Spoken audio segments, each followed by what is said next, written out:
बंधु माने आजिर एही कार्यक्रम को आपण मानक स्वागत।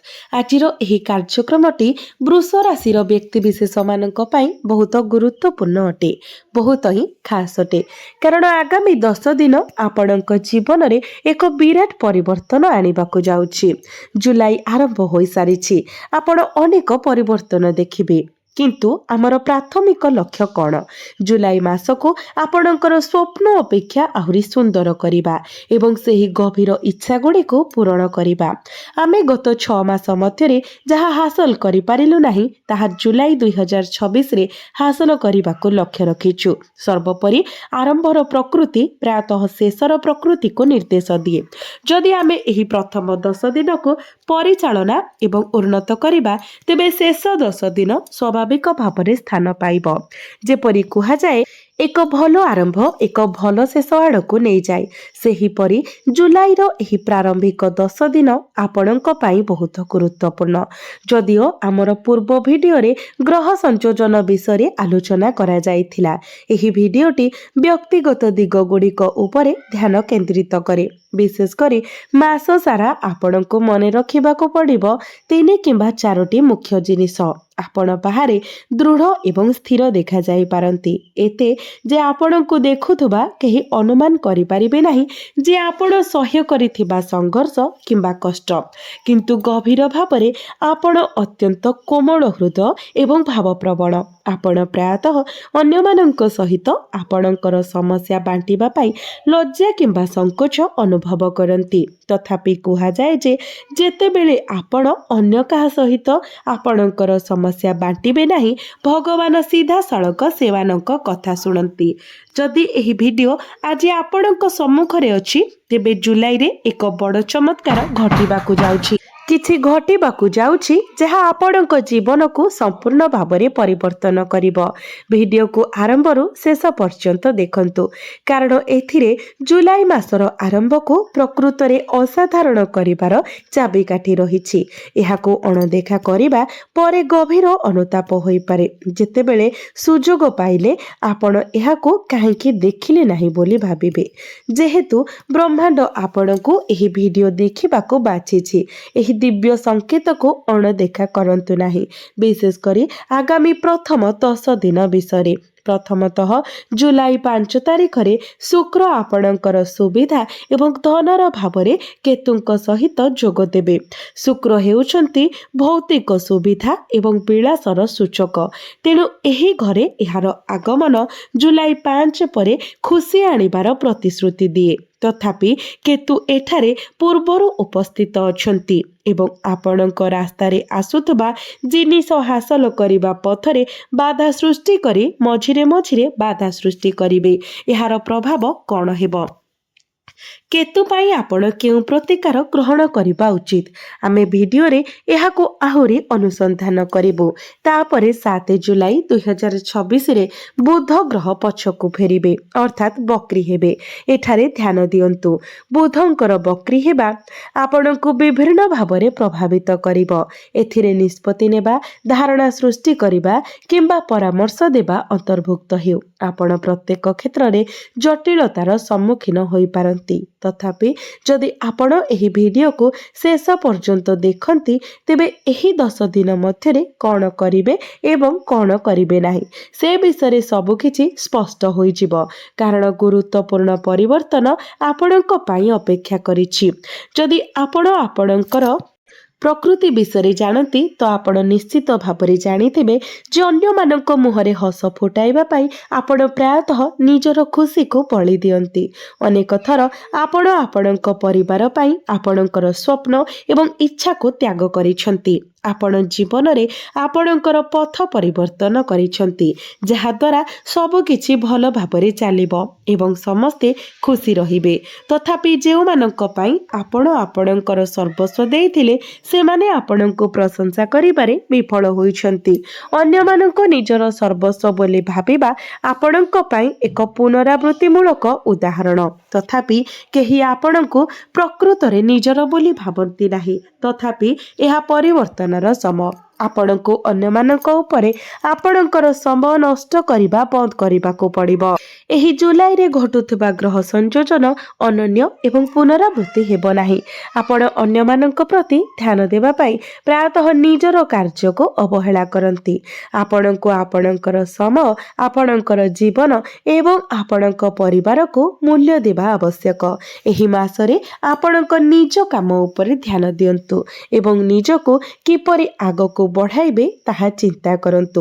ଯଦି ଆପଣ ଏହି ସମୟରେ କାହାଠାରୁ ଫୋନ୍ କିମ୍ବା ନିମନ୍ତ୍ରଣ ପାଆନ୍ତି, ତେବେ ସେମାନଙ୍କ ଦ୍ୱାରା ପ୍ରଭାବିତ ହୁଅନ୍ତୁ ନାହିଁ, କାରଣ ଏହି ଲୋକମାନେ ଆପଣଙ୍କ ରାସ୍ତାରେ ବାଧା ସୃଷ୍ଟି କରନ୍ତି। ଏହା ମନେ ରଖନ୍ତୁ। ଆପଣ ରାତିରେ ଶୋଇବା ପୂର୍ବରୁ କିଛି ଅଧିକ ଚିନ୍ତା କରନ୍ତି। କାଲି ବିଷୟରେ ଚିନ୍ତା କରନ୍ତି। ମୋର ଭବିଷ୍ୟତ ସୁରକ୍ଷିତ ହେବ ନା ନାହିଁ, ମୋର ପିଲାମାନେ ଭଲ ହେବେ ନା ନାହିଁ। ବିଭିନ୍ନ ଚିନ୍ତା ଆପଣଙ୍କୁ ଗଭୀର ଭାବରେ କଷ୍ଟ ଦିଏ, କିନ୍ତୁ ଏବେ ଅତ୍ୟଧିକ ଚିନ୍ତା କରିବାର ସମୟ ନୁହେଁ। ଏହି ଅତ୍ୟଧିକ ଚିନ୍ତା କରିବା ଆପଣଙ୍କର ସବୁଠାରୁ ବଡ଼ ଶତ୍ରୁ। ଯେତେବେଳେ ଆପଣ କ'ଣ କରିବେ ସେ ବିଷୟରେ ଦ୍ୱନ୍ଦ୍ୱରେ ପଡ଼ିଯାଆନ୍ତି, ଆପଣ କାର୍ଯ୍ୟଗୁଡ଼ିକ ଠିକ୍ କି ନାହିଁ ପ୍ରଶ୍ନ କରନ୍ତି, ତେବେ ଜିନିଷଗୁଡ଼ିକ ଭୁଲ ହେବା ଆରମ୍ଭ ହୁଏ। ଏହା ସେହି ବିପଦଗୁଡ଼ିକୁ ସମ୍ବୋଧିତ କରେ ଯାହା ଆପଣଙ୍କୁ ଏହି ଜୁଲାଇରେ ବିନାଶର ଦ୍ୱାରଦେଶକୁ ଠେଲି ଦେଇପାରେ। ଯଦି ଆପଣ ଏହି ପରାମର୍ଶକୁ ପାଳନ କରନ୍ତି, ତେବେ ଆପଣ ହୁଏତ ଆପଣଙ୍କ ବିରୋଧୀଙ୍କ ଯୋଜନାକୁ ବିଫଳ କରିପାରନ୍ତି। ଆପଣଙ୍କର ଦୁର୍ଭାଗ୍ୟ ସୌଭାଗ୍ୟରେ ପରିଣତ ହୋଇପାରେ। ତେଣୁ ଭିଡ଼ିଓକୁ ଶେଷ ପର୍ଯ୍ୟନ୍ତ ଦେଖନ୍ତୁ। ବନ୍ଧୁମାନେ, ଜୁଲାଇ 7 ତାରିଖରେ ବୁଧ ଆପଣଙ୍କର ତୃତୀୟ ଭାବରେ ବକ୍ରି ହୋଇଯିବେ, ତ ଆପଣ ଜିନିଷଗୁଡ଼ିକୁ ଅଧିକ ଚିନ୍ତା କରିବାକୁ ଲାଗିବେ। ଏହା ଏକ କାର୍ଯ୍ୟ, ଚୁକ୍ତିନାମା, ବୈଠକ, ଉପସ୍ଥାପନା କିମ୍ବା ପରୀକ୍ଷା ହେଉ, ଆପଣ ଫଳାଫଳ ବିଷୟରେ ଚିନ୍ତା କରି ନିଜକୁ ଅସୁସ୍ଥ ମନେ କରିବେ। ଯୋଜନା ଅନୁଯାୟୀ କାମ ହେବ କି ନାହିଁ ତାହା ବିଷୟରେ ଆପଣ ଚିନ୍ତିତ ହୁଅନ୍ତି। ନକାରାତ୍ମକ ଫଳାଫଳକୁ ଭୟ କରନ୍ତି। ଦୁର୍ଘଟଣା ବିଷୟରେ ଚିନ୍ତିତ ହୁଅନ୍ତି କିମ୍ବା ଆର୍ଥିକ କ୍ଷତି ବିଷୟରେ ଚାପ ପାଆନ୍ତି।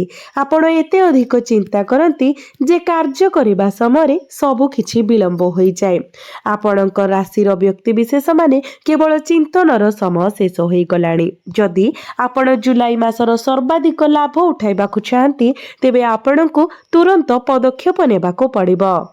ଏହାପରେ ସବୁଠାରୁ ଗୁରୁତ୍ୱପୂର୍ଣ୍ଣ କଥା ହେଉଛି ଶୁକ୍ର 5 ତାରିଖରେ ଆପଣଙ୍କର ଚତୁର୍ଥ ଭାବରେ ପ୍ରବେଶ କରିବେ, ଯାହାକି ଆରାମ, ଧନ ସମ୍ପତ୍ତି ଏବଂ ଯାନବାହନର ଭାବ ଅଟେ। ସମସ୍ତ ପ୍ରକାରର ଭୌତିକ ସୁଖର ଭାବ ଅଟେ। ତ ସେତେବେଳେ ଆପଣ ଆପଣଙ୍କର ପ୍ରକୃତ କ୍ଷମତା ଏବଂ ସମ୍ଭାବନାକୁ ଉଜ୍ଜ୍ୱଳ ହେବାର ଦେଖିବେ। ନିଜକୁ କମ୍ ବୋଲି ଭାବନ୍ତୁ ନାହିଁ। ମୁଁ ଏହା କରିପାରିବି ନାହିଁ, ଏଭଳି ଭାବନ୍ତୁ ନାହିଁ। ଆପଣ ନିଶ୍ଚିତ ଭାବରେ କରିପାରିବେ। ଆପଣଙ୍କ ପାଖରେ ପ୍ରତିଭା ଏବଂ କ୍ଷମତା ଅଛି। ତଥାପି ପ୍ରାୟତଃ କ'ଣ ହୁଏ, ଆପଣଙ୍କ ଚାରିପାଖରେ ଥିବା ଲୋକମାନେ ଆପଣଙ୍କୁ ଦମନ କରନ୍ତି। ଆପଣଙ୍କୁ କୁହନ୍ତି ଯେ ଆପଣ ଏହା କରିପାରିବେ ନାହିଁ କିମ୍ବା ଏହା ଆପଣଙ୍କ କ୍ଷମତା ବାହାରେ। ମୁଁ ଅନେକ ଲୋକଙ୍କୁ ଏହା କରୁଥିବାର ଦେଖିଛି ଏବଂ ସେମାନେ ନଷ୍ଟ ହୋଇଗଲେ। ସେମାନେ ଆପଣଙ୍କ ମନରେ ଏପରି ଧାରଣା ପୋତି ଦିଅନ୍ତି।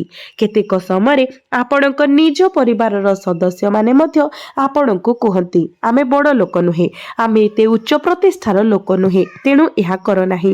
ଏବଂ ଠିକ୍ ସେହି ସ୍ଥାନରେ ଆପଣଙ୍କର ପ୍ରଗତି ଅଟକିଯାଏ। ଆପଣ ବିଶ୍ୱର କୋଟିପତି ଏବଂ ଟ୍ରିଲିୟନିୟରଙ୍କୁ ନିଶ୍ଚୟ ଦେଖିଥିବେ। ସେମାନେ ସଠିକ୍ ସମୟରେ ସଠିକ୍ ବିପଦ ନେଇଥିଲେ ଏବଂ ଅବିଶ୍ୱସନୀୟ ଉଚ୍ଚତାରେ ପହଞ୍ଚିଥିଲେ। ଆମକୁ ମଧ୍ୟ ଆମ ଜୀବନରେ ଏପରି ପରିବେଶ ଆବଶ୍ୟକ। ଆମକୁ ଆମର ଭିତରର ସମ୍ଭାବନାକୁ ବାହାରକୁ ଆଣିବା ଏବଂ ଆମ ପାଖରେ ଥିବା କ୍ଷମତାକୁ ଚିହ୍ନିବା ଆବଶ୍ୟକ। ଥରେ ଆପଣ ଆପଣଙ୍କର ଆତ୍ମବିଶ୍ୱାସ ସହିତ ସଂଯୋଗ କରିନେଲେ, ଥରେ ଆପଣଙ୍କର ଆତ୍ମବିଶ୍ୱାସ ଜାଗ୍ରତ ହୋଇଗଲେ, ଆପଣଙ୍କର ପଥ ଯେକୌଣସି ହେଉନା କାହିଁକି ଆପଣଙ୍କର ଗନ୍ତବ୍ୟ ସ୍ଥଳରେ ପହଞ୍ଚିବ ଏବଂ ରାସ୍ତାରେ ଥିବା କଣ୍ଟା ଫୁଲରେ ପରିଣତ ହେବ। ତଥାପି ସଠିକ୍ ଲୋକଙ୍କୁ ବାଛିବା ଅତ୍ୟନ୍ତ ଗୁରୁତ୍ୱପୂର୍ଣ୍ଣ। ବନ୍ଧୁମାନେ, ଜୀବନର ଯାତ୍ରା ଉତ୍ଥାନ ପତନରେ ପରିପୂର୍ଣ୍ଣ। କେତେକ ସମୟରେ ଏକା ସାଙ୍ଗରେ ଅସୁବିଧା ଆସେ। ଆପଣ ଦେଖିପାରିବେ ଯେ ଯେପରି ଗୋଟିଏ ଜିନିଷ ଭୁଲ ହୁଏ, ସେହିପରି ଅନେକ ସମସ୍ୟା ଉପୁଜେ। ହୁଏତ କାର୍ଯ୍ୟସ୍ଥଳରେ କିମ୍ବା ଆପଣଙ୍କର ବ୍ୟବସାୟରେ ଏକ ସଙ୍କଟ ସହିତ ଏକ ପାରିବାରିକ ସମସ୍ୟା। ବିପରୀତରେ ଯେତେବେଳେ ଭଲ ସମୟ ଆସେ, ଆପଣ ଲକ୍ଷ୍ୟ କରିବେ ଯେ ଥରେ ଗୋଟିଏ ଜିନିଷ ସଫଳ ହୋଇଯାଏ, ଗୋଟିଏ ଦିଗରୁ ଭଲ ଖବର ଆସେ, ତାପରେ ଆଉ ଗୋଟିଏ ଦିଗକୁ ଆସିଥାଏ। ଜିନିଷଗୁଡ଼ିକ କ୍ରମାନୁସାରେ ଘଟେ। ଜୀବନର ସୁଖ ଏବଂ ଦୁଃଖର ଏହି ଯାତ୍ରାକୁ ପଥଭ୍ରଷ୍ଟ କରିବା ପାଇଁ ଭଲ ଲୋକଙ୍କ ସାଥ ଅତ୍ୟାବଶ୍ୟକ। ଏହି ଭଲ ଲୋକମାନେ କିଏ? ସେମାନେ ଜଣେ ଭଲ ବନ୍ଧୁ, ସହାୟକ ପତ୍ନୀ, ଜଣେ ଯତ୍ନବାନ ଭଉଣୀ କିମ୍ବା ପ୍ରେମମୟ ପିତାମାତା ହୋଇପାରନ୍ତି। ନିଜକୁ ଏପରି ଲୋକଙ୍କ ସହିତ ଘେରି ରଖନ୍ତୁ। ଭିଡ଼ରୁ ଦୂରେଇ ରହିବା ଏବଂ ଗୁଣାତ୍ମକ ଲୋକଙ୍କର ଏକ ଛୋଟ ପରିସର ରଖିବା ଜୁଲାଇରେ ଆପଣଙ୍କୁ ଲାଭଦାୟକ ହେବ। ଯିଏ ଆପଣଙ୍କର ଭୁଲ ଗୁଡ଼ିକୁ ଦେଖନ୍ତି କିମ୍ବା ଆପଣଙ୍କୁ ଭୁଲ ପଥ ବିରୁଦ୍ଧରେ ଚେତାବନୀ ଦିଅନ୍ତି, ସେ ଆପଣଙ୍କୁ ଏପରି ଅନୁଭବ କରାଇ ପାରନ୍ତି ଯେ ସେମାନେ ଆପଣଙ୍କ ପ୍ରତି ଈର୍ଷା କରୁଛନ୍ତି। ସେଥିପାଇଁ ଆପଣଙ୍କୁ ବାସ୍ତବତାକୁ ବୁଝିବାକୁ ପଡ଼ିବ। ଯିଏ ଆପଣଙ୍କର ତ୍ରୁଟି ଗୁଡ଼ିକୁ ଦେଖନ୍ତି ଏବଂ ଆପଣଙ୍କ ଜୀବନକୁ କିପରି ଉନ୍ନତ କରିବେ ସେ ବିଷୟରେ ପରାମର୍ଶ ଦିଅନ୍ତି, ସେ ହିଁ ପ୍ରକୃତରେ ଆପଣଙ୍କର ଯତ୍ନବାନ ବନ୍ଧୁ। ଯିଏ ଆପଣଙ୍କୁ ଭୁଲ ପଥ ନେବାରୁ ବାଧା ଦିଅନ୍ତି, ସେ ହିଁ ଜଣେ ପ୍ରକୃତ ଶୁଭେଚ୍ଛାକାରୀ। ଯେ କେହି ରାତି ଅଧରେ ସାହାଯ୍ୟ ଆବଶ୍ୟକ ହେଲେ ଆପଣଙ୍କ ପାଖରେ ଠିଆ ହୁଏ, ସେ ଜଣେ ପ୍ରକୃତ ସହଯୋଗୀ। ଏହା ମନେ ରଖନ୍ତୁ, କାରଣ ଏହା ହିଁ ଜୁଲାଇ ମାସରେ ଆପଣଙ୍କ ପାଇଁ ଉପଯୋଗୀ ସାବ୍ୟସ୍ତ ହେବ। ଏବେ ଆପଣଙ୍କୁ ଶୁକ୍ର ଏବଂ ବୁଧଙ୍କ ପାଇଁ ପ୍ରତିକାର କରିବାକୁ ପଡ଼ିବ। ବନ୍ଧୁମାନେ, ଶୁକ୍ରଙ୍କର ଆରାଧ୍ୟ ମା ଲକ୍ଷ୍ମୀଙ୍କୁ ଧଳା ରଙ୍ଗର ମିଠା ଅର୍ପଣ କରନ୍ତୁ। ଓମ୍ ଶ୍ରୀଂ ଶ୍ରୀ ନମଃ ମନ୍ତ୍ର ଜପ କରନ୍ତୁ। ଏହା ଶୁକ୍ର ଗ୍ରହଙ୍କୁ କୁଣ୍ଡଳୀରେ ଶକ୍ତିଶାଳୀ କରିବ ଏବଂ କେତୁର ନକାରାତ୍ମକ ପ୍ରଭାବକୁ ଯଥେଷ୍ଟ ହ୍ରାସ କରିବ। ଯଦି ଶୁକ୍ର ଶକ୍ତିଶାଳୀ ହୁଅନ୍ତି, ତେବେ କେତୁ ଆପଣଙ୍କୁ କଷ୍ଟ ଦେଇପାରିବେ ନାହିଁ।